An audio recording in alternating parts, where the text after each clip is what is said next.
Right, we're catching up on Project Spark here. It's the second E3 for Project Spark. So Claude, can you tell us a little bit about what you're here to show and what that year has been like, essentially? Yeah, so it's been a big year for us. We launched our beta, and that's been going for almost a year now. And we've learned a lot about what our game can do and what people want to do with our game. We've celebrated our community a lot. We've talked a lot about the features that we've had in the past. This year, we're focusing on completing our story, completing what it means to be Project Spark, and getting closer to being a release product. So the features that we're talking about this year are multiplayer, Champions Quest, which is sort of our campaign mode, and today we're showing sci-fi content, which is sort of how we're breaking the fantasy mold of the things that we've been making so far and going into space. We're like unlocking like the ability to create moon bases, space marines, lasers, all that kind of stuff that people have wanted forever, and finally bringing that to our universe in a cool way. Sort of a modular approach to game development, if you will. Yeah, absolutely. Like all of our pieces are designed as individual pieces that can be mashed together to make whatever you want.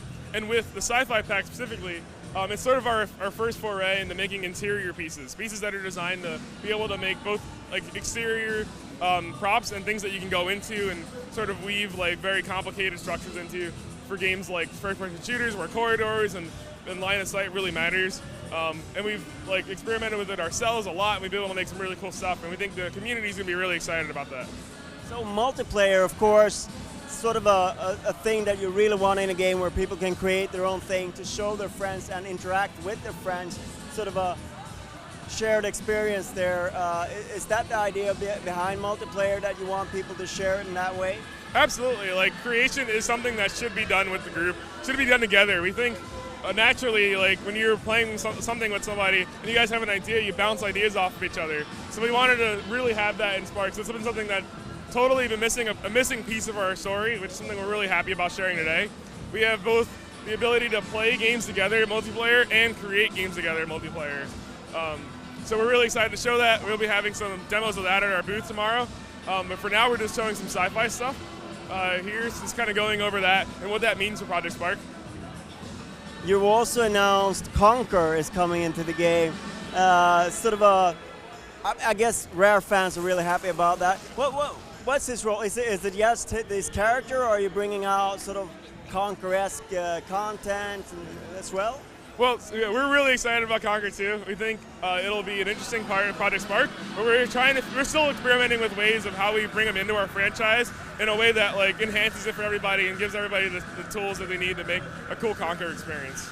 Because I suppose with Conquer, a lot of it is about his attitude and the way he behaves. So that really needs to be present in Project Spark as well. You feel like you're there, you're allowing the creators to sort of give that sort of personal touch to characters in Project Spark yet, or is that something you have to work on? Well, with any character we have in Project Spark, the intent is totally to give you something that is whole and it like has its own life and own personality, but let you do whatever you want with that. We just released our Yeti pack recently, and he comes in like sort of the packaging of like the wish fulfillment of a giant monster that like has its own lair that like is really deadly, and you can fight him, and he's a cool boss fight. But people have done whatever they want with him. They can put him into like a love scene or put him into a dance club. Like it's with our game, anything is about everything, and nothing is necessarily it's stuck in what it seems like it's stuck in. So we've touched on the community. Obviously, that is, I don't know how much part of the game it is, but it's but what has that sort of year brought you? And sort of, I guess every week you come in and you see something that makes you think, oh, is this possible? Or, oh my God, we got to change this so they don't do that? Or that's such an awesome question. Like the community is my favorite part of this game. Right as soon as we started, we basically were blown away almost immediately at things that people have made, like unexpected creations. One of the first things I remember being blown away by was the ability for people to create pixel art within our game. Like, we don't offer you 2D pixel tools. And we give you something called a primitive, which is like a really simple shape.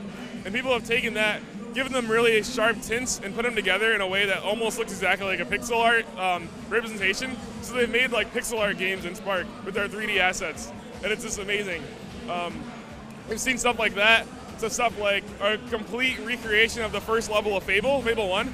Like shot for shot, line for line, scene for scene. Perfect recreation. So much so that the team at Lionhead was actually so impressed that they sent him an anniversary edition Xbox for Fable. And it was like, he was like blown away. So we're really impressed by our community all the time. They're inspiring us every day to continue to create and add tools and shape them like perfectly for what they're using. So I guess there's never such a thing as a final stretch with a project like this. I guess there's no insight, but there is there's an official launch date somewhere along the line. Where are you at right now, and where do you think you'll feel comfortable dropping that beta tag?